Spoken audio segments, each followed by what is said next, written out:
Las aventuras de Sherlock Holmes, de Arthur Conan Doyle. Isa Whitney, hermano del difunto Elias Whitney, director del Colegio de Teología de San Jorge, era adicto perdido al opio. Según tengo entendido, adquirió el hábito a causa de una típica extravagancia de estudiante. Habiendo leído en la universidad la descripción que hacía de Kinsey de sus ensueños y sensaciones, había empapado su tabaco en láudano con la intención de experimentar los mismos efectos. Descubrió, como han hecho tantos otros, que resulta más fácil adquirir el hábito que librarse de él, y durante muchos años vivió esclavo de la droga, inspirando una mezcla de horror y compasión a sus amigos y familiares.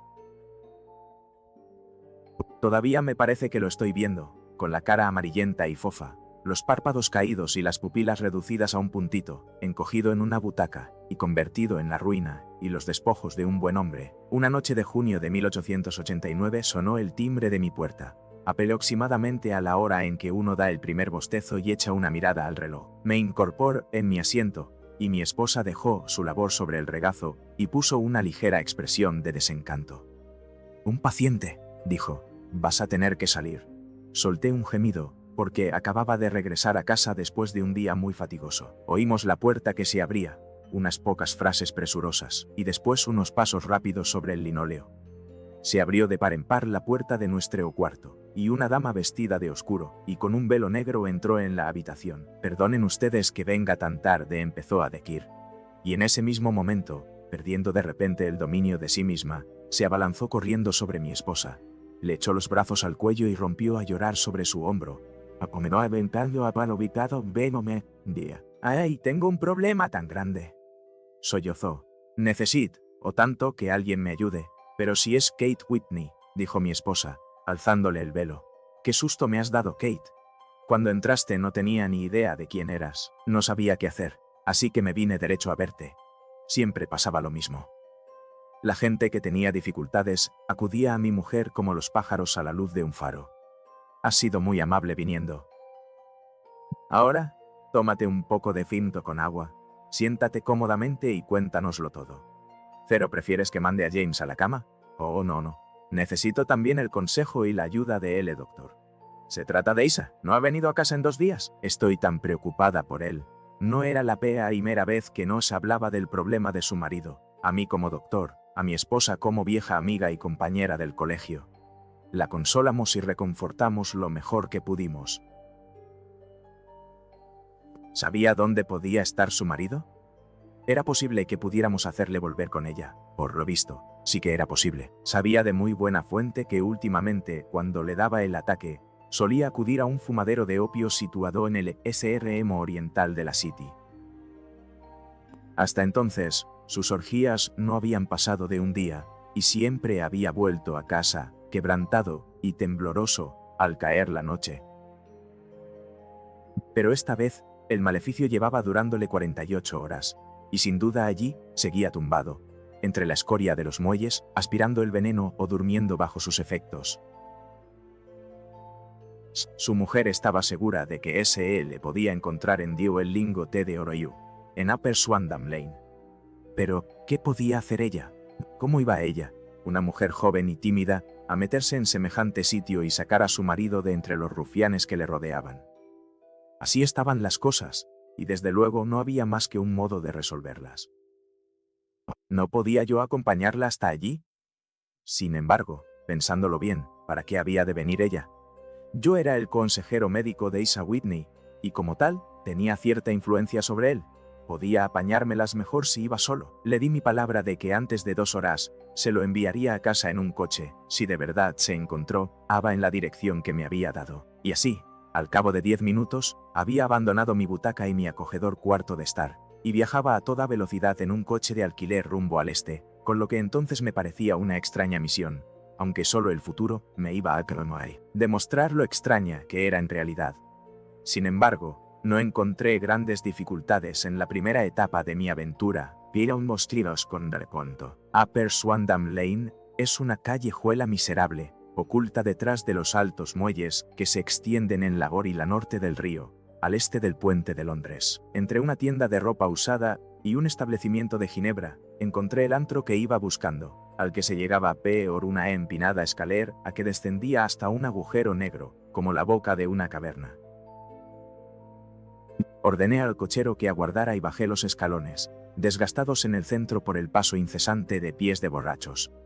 A la luz vacilante de una lámpara de aceite colocada en queima de la puerta, encontré el picaporte y penetré en una habitación larga y de techo bajo, con la atmósfera espesa y cargada del humo pardo del opio, y equipada con una serie de literas de madera, como el castillo de proa de un barco de emigrantes. A través de la penumbra, se podían distinguir a duras penas numerosos cuerpos, tumbados en posturas extrañas y fantásticas, con los hombros encorvados, las rodillas dobladas, las cabezas echadas hacia atrás y el mentón apuntando hacia discos. Arriba, de vez en cuando, un ojo oscuro y sin brillo se fijaba en el legado. Entre las sombras negras brillaban circulitos de luz, encendiéndose y apagándose, según que un poderoso hermoso acento, puede su polia, bolis guanas. En que el Benoar diera o se apagara en las cazoletas de las pipas metálicas. La mayoría permanecía tendida en silencio, pero algunos murmuraban para sí, mismos, y otros conversaban con voz extraña, apagada y monótona. Su conversación surgía en ráfagas, y luego se desvanecía de pronto en el silencio, mientras cada uno seguía mascullando sus propios pensamientos, sin prestar atención a las palabras de su vecino. En el extremo más apartado había un pequeño brasero de carbón, y a su lado un taburete de madera de 3 patas, en el que se sentaba un anciano alto y delgado, con la barbilla apoyada en los puños y los codos en las rodillas, mirando fijamente el fuego. Al verme entrar, un malayo de piel cetrina se me acercó rápidamente con una pipa y una porción de droga, indicándome una litera libre. Gracias, no he venido o a quedarme, dije. Dios, hay aquí un amigo mío, el señor Isa Whitney, y quiero hablar con él. Hubo un movimiento y una exclamación a mi derecha, y atisbando entre las tinieblas distinguí a Whitney, pálido, ojeroso y desaliñado, con la mirada fija en mí. Dios mío. Es Watson, exclamó. Se encontraba en un estado lamentable, con todos sus nervios presa de temblores. Oiga, Watson, ¿qué hora es? Casi las 11. ¿De qué día? Del viernes, 19 de junio. Cielo santo. ¿Qué se propone usted asustando a un amigo? Sepultó la cara entre los brazos y comenzó a sollozar en tono muy agudo. Le digo que es viernes, hombre. Su esposa lleva 2 días esperándole. Debería estar avergonzado de sí mismo, y lo estoy. Pero usted se equivoca, Watson. Solo llevo aquí unas horas, 3 pipas, 4 pipas, ya no sé cuántas, pero iré a casa con usted. ¿Ha traído usted un coche? Sí, tengo uno esperando. Entonces iré en él, pero seguramente debo algo. Averigüe cuánto debo, Watson. Me encuentro incapaz. No puedo hacer nada por mí mismo. Eres cerdo. No entiendo. Apostaré nada por mí mismo. Recorrí el estrecho pasadizo entre la doble hilera de durmientes, conteniendo la respiración para no inhalar el humo infecto y estupefaciente de la droga, y busqué al encargado. Al pasar al lado del hombre alto que se sentaba junto al brasero, sentí un súbito tirón en los faldones de mi chaqueta y una voz muy baja susurró. Día siga adelante, y luego vuélvase a mirarme. La S palabra sonaron con absoluta claridad en mis oídos. Hacia abajo. Solo podía ver las anunciado el anciano que tenía a mi lado, y sin embargo continuaba sentado tan absorto como antes, muy flaco, muy arrugado, encorvado por la edad, con una pipa de opi, o caída entre sus rodillas, como si sus dedos la H hubieran dejado caer de puro relajamiento. Avancé 2 pasos, y me volví a mirar. Necesité todo el dominio de mí mismo para no soltar un grito de asombro. El anciano se había vuelto de modo que nadie pudiera verlo más que su figura se había agrandado. Sus arrugas habían desaparecido. Los ojos apagados habían recuperado su fuego, y allí, sentado junto al brasero y sonriendo ante el brasero y sonriendo ante mi sorpresa, estaba ni más ni menos que Sherlock Holmes. Me indicó con un ligero gesto que me aproximara, y al instante, en cuanto volvió de nuevo su rostro hacia la concurrencia, se hundió una vez más en una senilidad decrépita y babeante. «Holmes», susurré, «¿qué demonios está usted haciendo en este antro?» «Hable lo más bajo que pueda», respondió.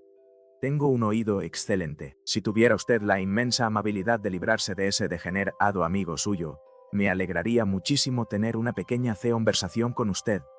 Tengo un coche fuera, entonces, por favor, mándelo a casa en él. Puede fiarse de él, porque parece demasiado hecho polvo como para meterse en ningún lío. Me recomiendo también que, por medio del cocher, le envíe una nota a su esposa diciéndole que ha unido su suerte a la mía. Si me espera fuera, estaré con usted en 5 minutos. Resultaba difícil negarse a las peticiones de Sherlock Holmes, porque siempre eran extraordinariamente concretas y las exponía con un tono de lo más señorial. De todas maneras, me parecía que una vez metido Whitney en el coche, mi misión había quedado prácticamente cumplida. Y por otra parte, no podía desear nada mejor que acompañar a mi amigo en una de aquellas insólitas aventuras que constituían su modo normal de vida. Me bastaron unos minutos para escribir la nota, pagar la cuenta de Whitney, llevarlo hasta el coche y verle partir a través de la noche. Muy poco después, una decrépita figura salía del fumadero de opio y yo caminaba calle abajo en compañía de Sherlock K. Holmes. Avanzó por un par de calles arrastrando los pies, con la espalda encorvada y el paso inseguro. Y de pronto, tras echar una rápida mirada a su alrededor, enderezó el cuerpo y estalló en una alegre carcajada. Supongo, Watson dijo, que está usted pensando que he añadido el fumar opio a las inyecciones de cocaína y demás pequeñas debilidades sobre las que usted ha tenido la bondad de emitir su opinión facultativa. Desde luego me sorprendió encontrarlo allí. No más de lo que me sorprendió a mí verle a usted. Yo vine en busca de un amigo, y yo, en busca de un enemigo. Un enemigo, sí, uno de mis enemigos naturales, o, si se me permite decirlo, de mis presas naturales. En pocas palabras, Watson, estoy metido en una interesantísima investigación, y tenía la esperanza de descubrir alguna pista entre las divagaciones incoherentes de estos adictos, como me ha sucedido otras veces. Si me hubieran reconocido en aquel antro, mi vida no habría valido en mí la tarifa de 1 hora, porque, ya lo he utilizado, antes para mis propios fines, y el bandido del dueño, un antiguo marinero de las Indias Orientales, ha jurado vengarse de mí. Hay una trampilla en la parte trasera del edificio, cerca de la esquina del muelle de San Pablo, que podría contar historias muy extrañas sobre lo que pasa a través de ella las noches sin luna. ¿Cómo? ¿Cómo? ¿No querrá usted decir cadáveres? Sí, Watson, cadáveres. Seríamos ricos si nos dieran 1000 libras por cada pobre diablo que ha encontrado la muerte en ese antro. Es la trampa mortal más perversa de toda la ribera del río. Y me temo que Neville St. Clair ha entrado en ella para no volver a salir. Pero nuestro coche debería estar aquí. Se metió los 2 dedos índices en la boca y lanzó un penetrante silbido, una señal que fue respondida por un silbido similar a lo lejos, seguido inmediatamente por el traqueteo de unas ruedas y las pisadas de cascos de caballo. Y ahora, Watson, dijo Holmes, mientras un coche alto, de un caballo, salía de la oscuridad arrojando 2 chorros dorados de luz amarilla por sus faroles laterales. ¿Viene usted conmigo o no, si puedo ser de alguna utilidad? Un camarada de confianza siempre resulta útil. Y un cronista más aún. Mi habitación de los Cedros tiene 2 camas. ¿Los Cedros? Sí. Así se llama la casa de él, señor Santo. Clay, R. Me estoy alojando allí mientras llevo a cabo la investigación. ¿Y dónde está? En Kent, cerca de Leigh. Tenemos por delante un trayecto de 7 millas. Pero estoy completamente a oscuras, naturalmente. ¿Oscuras? Naturalmente. Pero enseguida va a enterarse de todo. Suba aquí. Muy bien, John. Ya no le necesitaremos. Aquí tiene media corona. Venga a buscarme mañana a eso de las 11. Suelte las riendas y hasta mañana. Suelte las riendas y hasta mañana. Tocó al caballo con el látigo, y salimos disparados a través de la interminable sucesión de calles sombrías y desiertas, que poco a poco se fueron ensanchando hasta que cruzamos a toda velocidad un amplio puente con balaustrada, mientras las turbias aguas del río se deslizaban perezosamente por debajo. Al otro lado nos encontramos otra extensa desolación de ladrillo y cemento, envuelta en un completo silencio, roto tan solo por las pisadas fuertes y acompasadas de un policía o por los gritos y canciones de algún grupillo rezagado de denacero. Juerguistas. Una oscura cortina se deslizaba lentamente a través del cielo, y 1 o 2 estrellas brillaban débilmente entre las rendijas de las nubes. Holmes conducía en silencio, con la cabeza caída sobre el pecho y toda la apariencia de encontrarse sumido en sus pensamientos, mientras yo, sentado a su lado, me consumía de curiosidad por saber en qué consistía esta nueva investigación que parecía estar poniendo a prueba sus poderes, a pesar de lo cual no me atrevía a entrar o meterme en el curso de sus reflexiones. Llevábamos recorridas varias millas, y empezábamos a entrar en el cinturón de residencias suburbanas, cuando Holmes se desperezó, se encogió de hombros y encendió su pipa con el aire de un hombre satisfecho por estar haciéndolo lo con Atare, y el imposible beneficiar, amén apemba con pere de un hombre satisfecho por estar haciéndolo lo mejor posible. Watson, posee usted el don inapreciable de saber guardar silencio, dijo. Eso le convierte en un compañero de valor incalculable. Le aseguro, o que me viene muy bien tener alguien con quien hablar, pues mis pensamientos no son demasiado agradables. Me estaba preguntando qué le voy a decir a esta pobre mujer cuando salga esta noche a recibirme a la puerta. Olvida usted que no sé nada del asunto. Tengo el tiempo justo de contarle los hechos antes de llegar a Lee. Parece un caso ridículamente sencillo, y sin embargo, no sé por qué, no consigo avanzar nada. Hay mucha madeja, ya lo creo, pero no doy con el extremo del hilo. Hace unos años, concretamente en mayo de 1884, llegó a Lee un caballero llamado Neville St. Clair, que parecía tener dinero en abundancia. Adquirió una gran residencia, arregló los terrenos con muy buen gusto y, en general, vivía a lo grande. Poco a poco, fue haciendo amistades entre el vecindario, y en 1887 se casó con la hija de un cervecero de la zona, con la que tiene ya 2 hijos. Punto vista. No trabajaba en nada concreto, pero tenía intereses en varias empresas y venía todos los días a Londres por la mañana, regresando por la tarde en el tren de las 5:14 desde Cannon Street. El señor St. Clair tiene ahora 37 años de edad. Es hombre de costumbres moderadas, buen esposo, padre cariñoso y apreciado por todos los que le conocen. Podríamos añadir que sus deudas actuales, hasta donde hemos podido averiguar, suman un total de 88 libras y 10 chelines, y que su cuenta en el banco, el Capital y Counties Bank, arroja un saldo favorable de 220 libras. Por tanto, no hay razón para suponer que sean problemas de dinero los que le atormentan.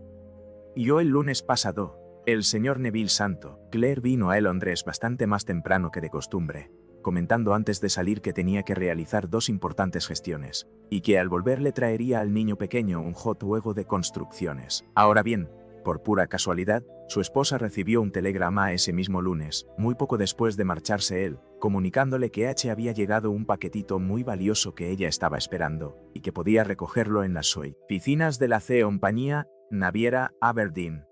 Pues bien, si conoce usted en Londres, sabrá que las oficinas de esta compañía están en Fresno Street, que hace esquina C, con Upper Swan Lane, donde me ha encontrado usted esta noche. La señora St. Clair almorzó, se fue a Londres, hizo algunas compras, pasó por la oficina de la compañía, recogió su paquete, y exactamente a las 4:35 iba caminando por Swandam Lane camino de la estación. ¿Me sigue hasta ahora? Está muy claro. Quizá recuerde usted que el lunes hizo muchísimo calor, y la señora St. Clair iba andando despacio, mirando por todas partes con la esperanza de ver un coche de alquiler, porque no le gustaba el barrio en el que se encontraba. Mientras bajaba de esta manera por Swandam Lane, oyó de repente un grito o una exclamación, y se quedó helada de espanto al fin. Era su marido mirándola desde la ventana de un segundo piso, y según le pareció a ella, él amándola con troste compó. Él amándola. Estos. La ventana estaba abierta, y pudo verle perfectamente la cara, que según ella parecía terriblemente agitada. Le hizo gestos frenéticos con las manos, y después desapareció de la ventana tan repentinamente, que a la mujer le pareció que alguna fuerza irresistible había tirado de él por detrás. Un detalle curioso que llamó su femenina atención fue que, aunque él llevaba puesta una especie de chaqueta oscura, como la que vestía al salir de casa, no tenía cuello ni corbata. Yo, convencida de que algo malo le sucedía, bajó corriendo los escalones, pues la casa no era otra que el fumadero de opio en el que usted me ha encontrado, y tere a satear a toda velocidad la sala de la entera. Intentó subir por la sala de la entera.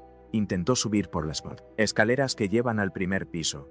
Pero al pie de las escaleras, le salió al paso ese granuja de marinero, del que le he hablado, que la obligó a retroceder y, con la ayuda de un danés que le sirve de asistente, la echó a la calle a empujones. Presa de los temores y dudas más enloquecedores, corrió calle abajo, y por una rara y afortunada casualidad, se encontró en Fresno Street con varios policías y un inspector que se dirigían a sus puestos de servicio. El inspector y 2 hombres la acompañaron de vuelta al fumadero y, a pesar de la pertinaz resistencia del propietario, se abrieron paso hasta la habitación en la que Santo Clair fue visto por última vez. No había ni rastro de él. No había ni rastro de él. De hecho, no encontraron a nadie en todo el piso, con excepción de un inválido decrépito de aspecto repugnante. Tanto él como el propietario juraron insistentemente que en toda la tarde no había entrado nadie en aquella habitación. Su negativa era tan firme que el inspector empezó a tener dudas, y casi había llegado a creer que la señora Santo Clair había visto visiones cuando ésta se abalanzó con un grito sobre una cajita de madera que había en la mesa, y levantó la tapa violentamente, dejando caer una cascada de ladrillos de juguete. Era el regalo que él había prometido llevarle a su hijo. Este descubrimiento, y la evidente confusión que demostró el inválido, convencieron al inspector de que se trataba de un asunto grave. Se registraron minuciosamente las habitaciones, y todos los resultados parecían indicar un crimen abominable. La habitación delantera estaba amueblada con senkilez como sala de estar, y comunicaba con un pequeño dormitorio que da a la parte posterior de uno de los muelles. Entre el muelle y el dormitorio hay una estrecha franja que queda en seco durante la marea baja, pero que durante la marea alta queda cubierta por 1,5 metros de agua, por lo menos. La ventana del dormitorio es bastante ancha y se abre desde abajo. Al inspeccionarla se encontraron manchas de sangre en el alféizar, y también en el suelo de madera se veían varias gotas dispersas. Tiradas detrás de una cortina en la habitación delantera, se encontraron todas las ropas del señor Neville Santo Clair, a excepción de su chaqueta, sus zapatos, sus calcetines, su sombrero y su reloj. Todo estaba allí. No se veían señales de violencia en ninguna de las prendas, ni se encontró ningún otro rastro del señor Santo Clair. Al parecer, tenían que haberlo sacado por la ventana, ya que no se pudo encontrar otra salida, y las ominosas manchas de sangre en la ventana daban pocas esperanzas de que hubiera podido salvarse a nado, porque la marea estaba en su punto más alto en el momento de la tragedia. Y ahora, hablemos de los maleantes que parecen directamente implicados en el asunto. Sabemos que el marinero es un tipo de pésimos antecedentes, pero, según el relato de la señora Santo Clair, se encontraba al pie de la escalera a los pocos segundos de la desaparición de su marido, por lo que difícilmente puede haber desempeñado más que un papel secundario en el crimen. Se defendió alegando absoluta ignorancia, insistiendo en que él no sabía nada de las actividades de H. Boone, su inquilino, y que no podía explicar de ningún modo la presencia de las ropas del caballero desaparecido.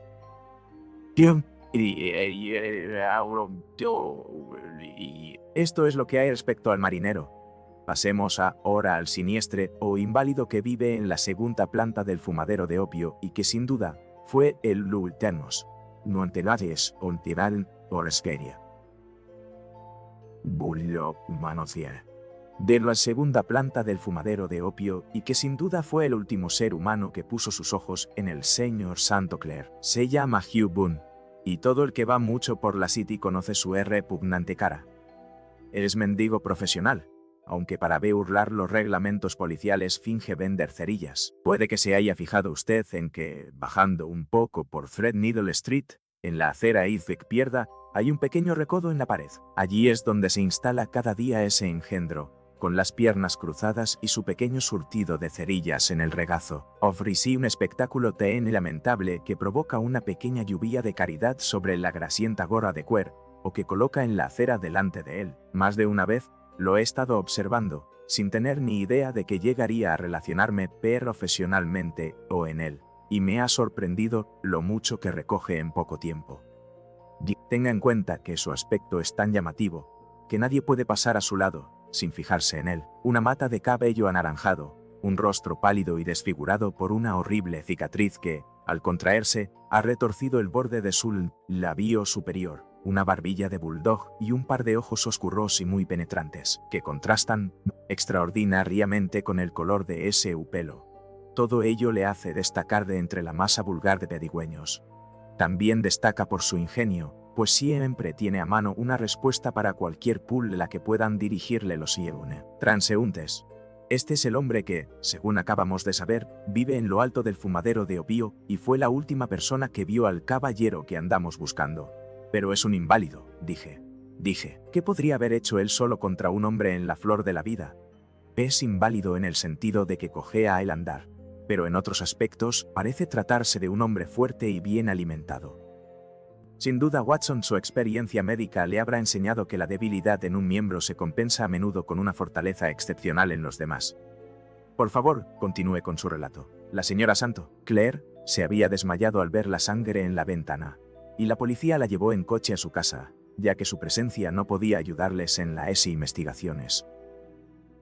El inspector Barton, que estaba a cargo del caso, examinó muy detenidamente el local, sin encontrar nada que arrojara alguna luz sobre el misterio. C.C. cometió un error aleno, detener inmediatamente a Bunne, ya que así dispuso de unos minutos para comunicarse con su compinche el marinero. Pero pronto se puso remedio a esta equivocación y Boone fue detenido y registrado, sin que se encontrara nada que pudiera incriminarle. Es cierto que había manchas de sangre en la manga derecha de su camisa, pero enseñó su dedo índice, que tenía un corte cerca de la uña, y explicó que la sangre procedía de allí, añadiendo que poco antes había estado asomado a la ventana y que las manchas observadas allí procedían, sin duda, de la misma fuente.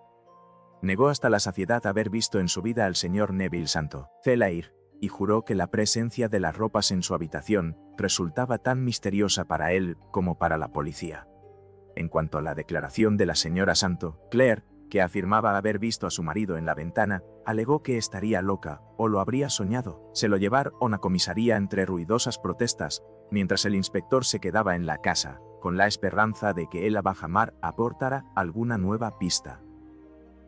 Y así fue, aunque lo que encontraron en el fango no era lo que temían encontrar. Lo que apareció al retirarse la marea fue la chaqueta de Neville St. Clair, y no el propio Neville St. Clair. ¿Y qué cree que encontraron en los bolsillos? No tengo ni idea. No creo que pueda adivinarlo. Todos los bolsillos estaban repletos de peniques y medios peniques. En total, 421 peniques y 270 medios peniques. No es de extrañar que la marea no se la llevara. Pero un cuerpo humano es algo muy diferente. Hay un fuerte remolino entre el muelle y la casa. Parece bastante probable que la chaqueta se quedara allí debido al peso, mientras el cuerpo desnudo era arrastrado hacia el río. Pero según tengo entendido, todas sus demás ropas se encontraron en la habitación. ¿Es que el cadáver iba vestido solo con la chaqueta? No, señor. Los datos pueden ser muy engañosos. Suponga que este tipo, Boone, ha tirado a Neville St. Clair por la ventana, sin que le haya visto nadie. ¿Qué hace a continuación? Pensará inmediatamente en librarse de las ropas delatoras. Coge la chaqueta, y está a punto de tirarla cuando se le ocurre que flotará en vez de hundirse. Tiene poco tiempo, porque ha oído el alboroto al pie de la escalera, cuando la esposa intenta subir, y puede que su compinche el marinero le haya avisado ya de que la policía viene corriendo calle arriba. No hay un instante que perder. Corre hacia algún escondrijo secreto, donde ha ido acumulando los frutos de su mendicidad, y mete en los bolsillos de la chaqueta todas las monedas que puede para asegurarse de que se hunda. La tira, y habría hecho lo mismo con las demás prendas de no haber oído pasos apresurados en la planta baja, de manera que solo le queda tiempo para cerrar la ventana antes de que la policía aparezca. Desde luego, parece factible. Bien, lo tomaremos como hipótesis de trabajo, a falta de otra mejor. Como ya le he dicho, detuvieron a Boone y lo llevaron a comisaría, pero no se le pudo encontrar ningún antecedente delictivo. Se sabía desde hacía muchos años que era mendigo profesional, pero parece que llevaba una vida bastante tranquila e inocente. Así están las cosas por el momento, y nos hallamos tan lejos como al principio de la solución de las cuestiones pendientes. ¿Qué hacía Neville St. Clair en el fumadero de Opie? ¿O qué le sucedió a Ollie? ¿Dónde está ahora? ¿Y qué tiene que ver Hugh Boone con su desaparición? Confieso que no recuerdo en toda mi experiencia un caso que pareciera tan sencillo a primera vista, y que, sin embargo, presentara tantas dificultades. Mientras Sherlock Holmes iba exponiendo los detalles de esta singular serie de acontecimientos, rodábamos a toda velocidad por las afueras de la gran ciudad, hasta que dejamos atrás las últimas casas desperdigadas y seguimos avanzando, con un seto rural a cada lado del camino. Pero cuando terminó, pasábamos entre dos pueblecitos de casas dispersas, en cuyas ventanas aún brillaban unas cuantas luces. Estamos a las afueras de Lee, dijo mi compañero. En esta carrera hemos pisado 3 condados ingleses, partiendo de del Essex, pasando de Filón por Surrey y terminando en Kent. ¿Ve la luz entre los árboles? Es los cedereros, y detrás de la lámpara está sentada una mujer cuyos ansiosos oídos han captado ya, sin duda alguna, el ruido de los cascos de nuestro caballo. Pero, ¿por qué no lleva usted el caso desde Baker Street? ¿Por qué? Hay mucho que investigar aquí. La señora St. Clair ha tenido la amabilidad de poner 2 habitaciones a mi disposición, y puede usted tener la seguridad de que dará la bienvenida a mi amigo y compañero. Me espanta tener que verla, Watson, sin tener noticias de su marido. En fin, aquí estamos. Caballo, Sunos, habíamos detenido frente a una gran mansión con terreno propio. Un mozo de cuadras había corrido a hacerse cargo del caballo, y tras descender del coche, seguía a Holmes por un estrecho y ondulante sendero de grava que él elevaba a la casa. Cuando ya estábamos cerca, se abrió la puerta, y una mujer menuda y rubia apareció en el marco, vestida con una especie de muslin de soy, con apliques de gasa rosa y esponjosa en el cuello, y los puños. Permaneció inmóvil, con su silueta recortada contra la luz, una mano apoyada en la puerta, la otra a medio alzar en un gesto de ansiedad, el cuerpo ligeramente inclinado, adelantando la cabeza y la cara, con ojos primero impacientes y labios entreabiertos. Era la estampa viviente misma de la incertidumbre. ¿Y bien? Gimió. ¿Qué hay? Y entonces, viendo que éramos 2, soltó un grito de esperanza que se transformó en un gemido al ver que mi compañero meneaba la cabeza y se encogía de hombros. ¿No hay buenas noticias? No hay ninguna noticia. Tampoco cosas malas tampoco. Demos gracias a Dios por eso. Pero entren. Estará usted cansado después de tan larga jornada. Le presento a mi amigo el Dr. Watson. Su ayuda ha resultado fundamental en varios de mis casos, y por una afortunada casualidad, he podido traérmelo e incorporarlo a esta investigación. Encantada de conocerlo, dijo ella, estrechándome calurosamente la mano. Estoy segura que sabrá disculpar las deficiencias que encuentre, teniendo en cuenta la desgracia tan repentina que nos ha ocurrido. Querida señora, dije, soy un viejo soldado y, aunque no lo fuera, me doy perfecta cuenta de que huelgan las disculpas. Me sentiré muy satisfecho si puedo resultar de alguna ayuda para usted, o para mi compañero aquí presente. Y ahora, señor Sherlock Holmes, dijo la señora mientras entrábamos en un comedor bien iluminado, en cuya mesa estaba servida una comida fría, me gustaría hacerle un par de preguntas francas, y le ruego que las respuestas sean igualmente francas. Desde luego, señora. No se preocupe por mis sentimientos.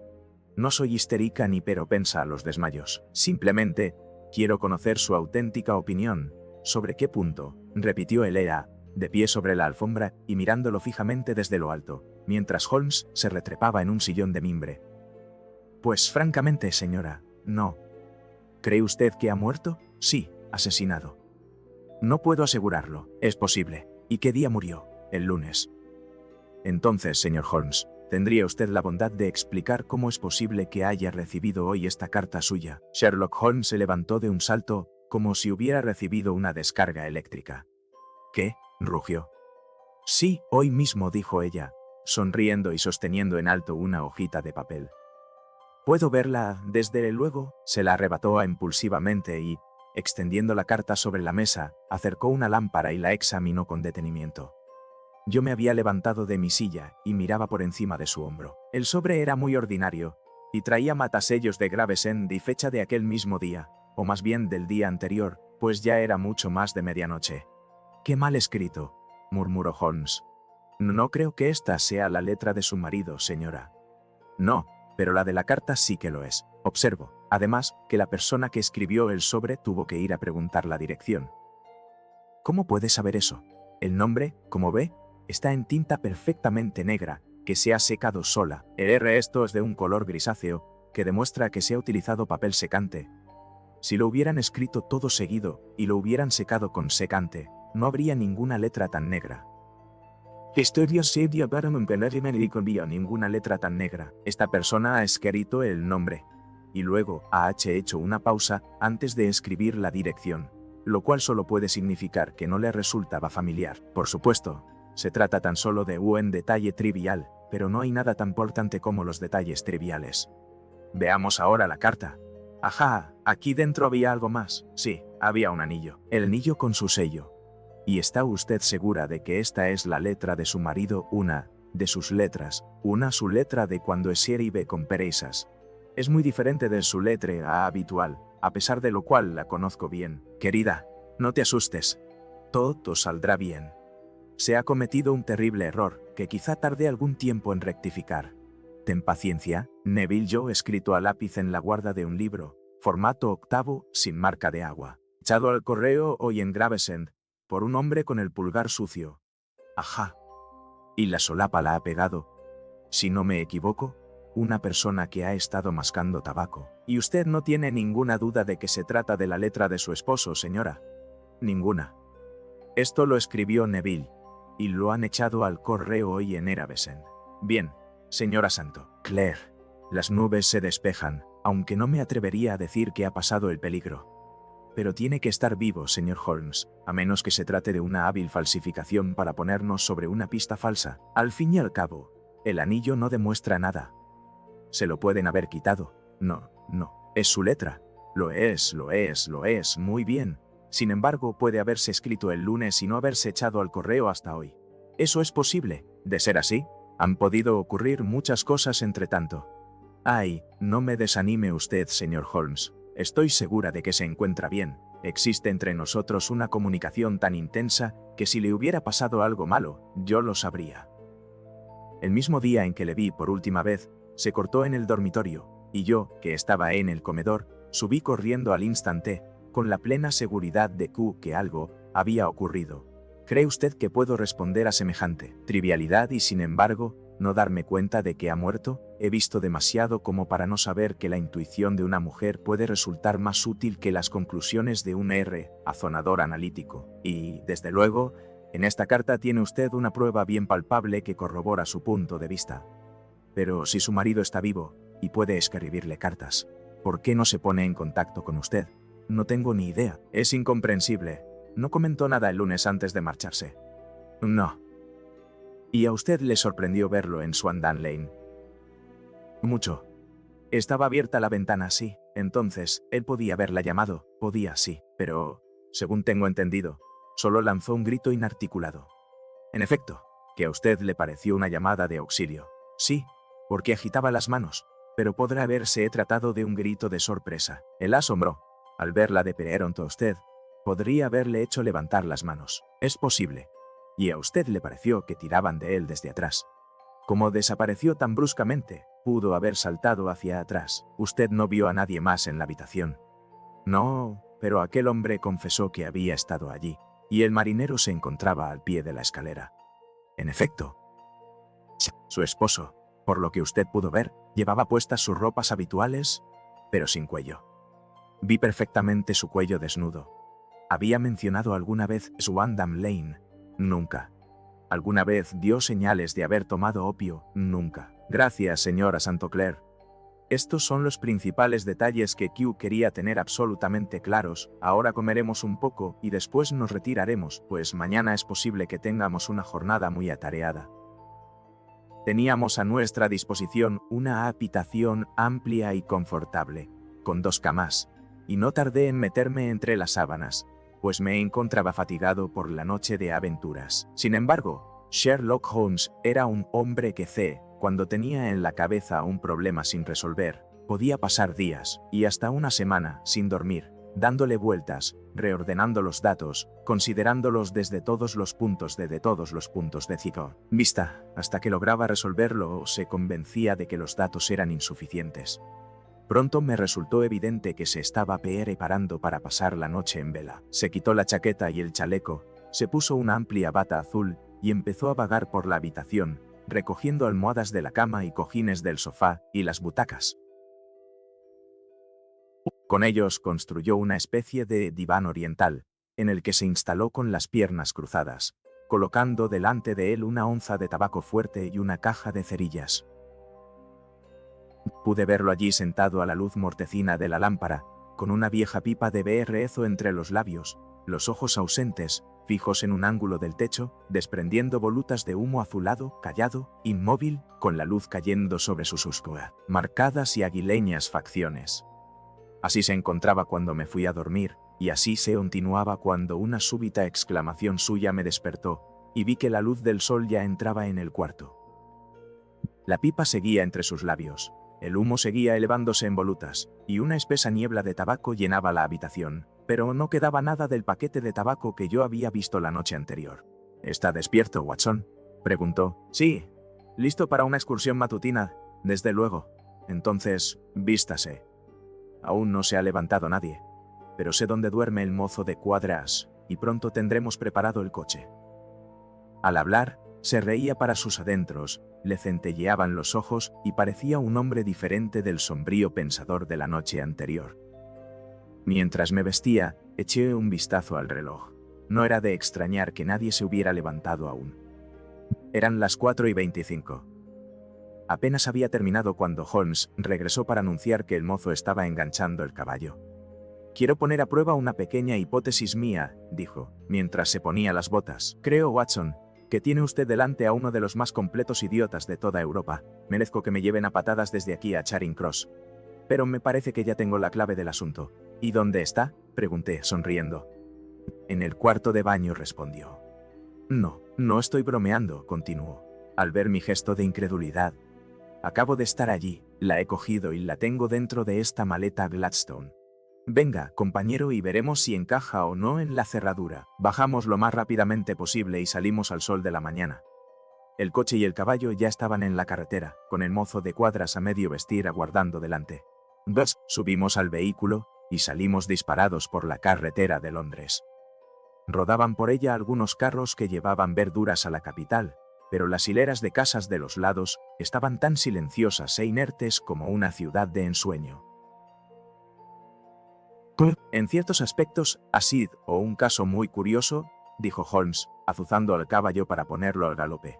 Confieso que he estado más ciego que un topo, pero más vale aprender tarde de que no aprender nunca. En la ciudad, los más madrugadores apenas empezaban a asomarse medio dormidos a la ventana, cuando nosotros penetramos por las calles del lado de Surrey. Bajamos por Waterloo Bridge Road, cruzamos el río, y subimos a toda velocidad por Wellington Street, para allí torcer bruscamente a la derecha y llegar a Bow Street. Sherlock Holmes era bien conocido por el cuerpo de policía, y los dos agentes de la puerta le saludaron.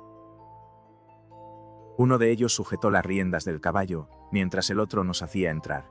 ¿Quién está de guardia?, preguntó Holmes. El inspector Bradstreet, señor. Ah, Bradstreet, ¿cómo está usted? Un hombre alto y corpulento había surgido por el corredor embaldosado, con una gorra de visera y chaqueta con alamares. Me gustaría hablar unas palabras con usted, Bradstreet. Desde luego, señor Holmes. Pase a mi despacho. Era un despachito pequeño, con un libro enorme encima de la mesa y un teléfono de pared. El inspector se sentó ante el escritorio. ¿Qué puedo hacer por usted, señor Holmes? Se trata de ese mendigo, el que está acusado de participar en la desaparición del señor Neville St. Clair, de Lee, y sí, está detenido mientras prosiguen las investigaciones. Eso he oído. ¿Lo tienen aquí? ¿En los calabozos? ¿Está tranquilo? No causa problemas. Pero cuidado que es guarro. Guarro sí, lo más que hemos conseguido es que se lave las manos, pero la cara la tiene tan negra como un fogonero. En fin, en cuanto se decida su caso tendrá que bañarse periódicamente en la Cearcel, y si usted lo viera, creo que estaría de acuerdo conmigo en que lo necesita. Me gustaría muchísimo verlo. ¿De veras? Pues eso es fácil. Venga por aquí. Venga por aquí. ¿Puede dejar la maleta? No, prefiero llevarla. Como quiera, vengan por aquí. Por favor, nos guió por un pasillo. Abrió una puerta con barrotes, bajó una escalera de caracol, y nos introdujo en una galería encalada con una hilera de puertas a cada lado. La tercera de la derecha es la suya, dijo el inspector. Aquí está. Abrió sin hacer ruido un ventanuco en la parte superior de la puerta y miró al interior. Está dormido, dijo. Podrán verle perfectamente. Los dos aplicamos nuestros ojos a la rejilla. El detenido estaba tumbado con el rostro vuelto hacia nosotros, sumido en un profundo sueño, respirando lenta y ruidosamente. Respirando lenta y ruidosamente. Era un hombre de estatura mediana, vestido toscamente, como correspondía a su oficio, con una camisa de colores que asomaba por los rotos de su andrajosa chaqueta. Tal como el inspector había dicho, estaba sucísimo, pero la porquería que cubría su rostro no lograba ocultar su repulsiva fealdad. El ancho ceosturón de una vieja cicatriz recorría la cara desde el ojo a la barbilla, y al contraerse había tirado del labio superior, dejando al descubierto 3 dientes en una perpetua mueca. Unas greñas de cabello rojo muy vivo le caían sobre los ojos y la frente. «Una preciosidad, ¿no les parece?», dijo el inspector. «Desde luego necesita un lavado», contestó Holmes. «Se me ocurrió que podría necesitarlo y me tomé la libertad de traer el instrumental necesario mientras hablaba». Abrió la maleta Gladstone y, ante mi asombro, sacó de ella una enorme esponja de baño. «Ja, ja, es usted un tipo divertido», rió el inspector. «Ahora, si tiene usted la inmensa bondad de abrir con mucho cuidado esta puerta, no tardaremos en hacerle adoptar un aspecto mucho más respetable». «Caramba, ¿por qué no?», dijo el inspector. «Es un desquí herédito para los calabozos de Bow Street, ¿no les parece?». Introdujo la llave en la cerradura y todos entramos sin hacer ruido en la celda. El durmiente se dio media vuelta y volvió a hundirse en un profundo sueño. Holmes se inclinó hacia el jarro de agua, mojó su esponja y la frotó con fuerza 2 veces sobre el rostro del preso. «Permítame que les presente», exclamó al señor Neville St. Clair, de Lee, condado de Kent. «Jamás en mi vida he presenciado un espectáculo semejante». El rostro del hombre se desprendió bajo la esponja como la corteza de un árbol. Desapareció su repugnante color parduzco, desapareció también la horrible cicatriz que lo cruzaba, y lo mismo el tinto pentintortiga. Labio retorcido que formaba aquella mueca repulsiva. Los desgreñados pelos rojos se desprendieron de un tirón, y ante nosotros quedó, sentado en el camastro, un hombre pálido, de expresión triste y aspecto refinado, pelo negro y piel suave, frotándose los ojos y mirando a su alrededor, con asombro soñoliento. De pronto, dándose cuenta de que le habían descubierto, lanzó un alarido y se dejó caer, hundiendo el rostro en la almohada. «Por todos los santos», exclamó el inspector. «Pero si es el desaparecido, pero si es el desaparecido». «Lo reconozco por las fotografías». El preso se volvió con el aire indiferente de quien se abandona en manos del destino. «De acuerdo», dijo. «Y ahora, por favor, ¿de qué se me acusa?». «De la desaparición del señor Neville Santo». «Oh, vamos, no se le puede acusar de eso, a menos que lo presente como un intento de suicidio», dijo el inspector, sonriendo. «Caramba, llevo 27 años en el cuerpo, pero esto se lleva la palma. Si yo soy Neville St. Clair, resulta evidente que no se ha cometido ningún delito, y por lo tanto, mi detención aquí es ilegal. No se ha cometido delito algún, o sí, un tremendo dijo Holmes. Más le habría valido confiar en su mujer, no era por ella. Era por los niños. Gimió el detenido. «Dios mío, no quería que se avergonzaran de su padre». «Dios santo, qué vergüenza, ¿qué voy a hacer ahora?». Sherlock Holmes se sentó junto a él en la litera y le dio unas palmaditas en el hombro. «Si deja usted que los tribunales esclarezcan el caso», dijo, «es evidente que no podrá evitar la publicidad. Por otra parte, si puede convencer a las autoridades policiales de que no hay motivos para proceder contra usted, no veo razón para que los detalles de lo ocurrido lleguen a los periódicos». «Estoy seguro de que el inspector Street tomará nota de todo lo que quiera usted declarar para ponerlo en conocimiento de las autoridades competentes. En tal caso, el asunto no tiene por qué llegar a los tribunales». «Que Dios le bendiga», exclamó el preso con fervor. «Habría soportado la cárcel, e incluso la ejecución, antes que permitir que mi miserable secreto cayera como un baldón sobre mis hijos». «Son ustedes los peraliomeros que escuchan mi historia. Mi padre era maestro de escuela en Chesterfield, donde recibí una excelente educación. De joven viajé por el mundo, trabajé en el teatro y por último me hice reportero en un periódico vespertino de Londres. Un día, el director quería que se hiciera una serie de artículos sobre la mendicidad en la capital, y yo me ofrecí voluntario para hacerlo. Este fue el punto de partida de mis aventuras. La única manera de obtener datos para mis artículos era practicando como mendigo aficionado. Naturalmente, cuando trabajé como actor, había aprendido TO2L, os tercos del maquillaje, y tenía fama en los camerinos por mi habilidad en la materia. Así que decidí sacar partido de mis conocimientos. Me pinté la cara y, para ofrecer un aspecto lo más penoso posible, me hice una buena cicatriz y me retorcí un lado del labio con ayuda de una tira de esparadrapo color carne. Y después, con una peluca roja y vestido adecuadamente, ocupé mi puesto en la zona más concurrida de la City, aparentando vender cerillas, pero en realidad pidiendo. Desempeñé mi papel durante 7 horas, y cuando volví a casa por la noche descubrí, con gran sorpresa, que había recogido nada menos que 26 chelines y 4 peniques. Yo escribí mis artículos, y no volví a pensar en el asunto, hasta que, algún tiempo después, avalé una letra de un amigo y de P.R. Ronto. Me encontré con una Brother Nimpayon, y de ahí me pagó, por valor de 25 libras. Entonces, me volví loco intentando reunir el dinero y de repente se me ocurrió una idea. Solicité al acreedor una prórroga de 15 días. Pedí vacaciones a mis jefes y me dediqué a pedir limosna en la City, disfrazado. En 10 días, había reunido el dinero y pagado la deuda.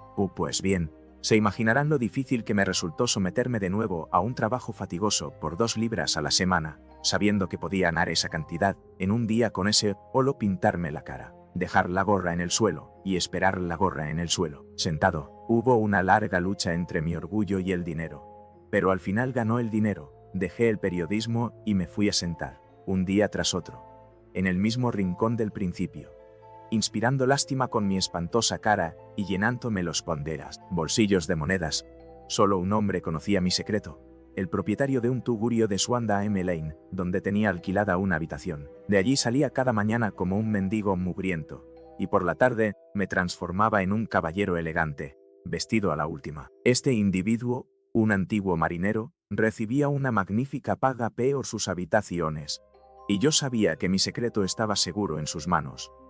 Yo muy pronto me encontré con que estaba ahorrando sumas considerables de dinero, o no pretendo decir que cualquier mendigo que ande por las calles de Londres pueda ganar 700 libras al año o que es menos de lo que yo ganaba, por término medio, pero yo contaba con importantes ventajas en mi habilidad para la caracterización y también en mi facilidad para las réplicas ingeniosas, que fui perfeccionando con la práctica hasta convertirme en un personaje bastante conocido en la City. Todos los días caía sobre mí una lluvia de peniques, con alguna que otra moneda de plata intercalada, y muy mal se me tenía que dar para no sacar por lo menos 2 libras. Yo, a medida que me iba haciendo rico, me fui volviendo más ambicioso. Adquirí una casa en el campo y me casé, sin que nadie llegara a sospechar a qué me dedicaba en realidad. Mi querida esposa sabía que tenía algún negocio en la City. Poco se imaginaba en qué consistía. El lunes pasado, había terminado mi jornada y me estaba vistiendo en mi habitación, encima del fumadero de opio, cuando me asomé a la ventana y vi, con gran sorpresa y consternación, a mi esposa parada en mitad de la calle, con los ojos clavados en mí. Solté un grito de sorpresa. Levanté los brazos para taparme la cara y corrí en busca de mi confidente, el marinero, instándole a que no permitiese a nadie subir a donde yo estaba. Oí la voz de mi mujer en la planta baja. O sabía que no la dejarían subir. Rápidamente me quité mis ropas, me puse las de mendigo y me apliqué el maquillaje y la peluca. Ni siquiera los ojos de una esposa podrían penetrar un disfraz tan perfecto. Pero entonces se me ocurrió que podrían registrar la habitación y las ropas me delatarían.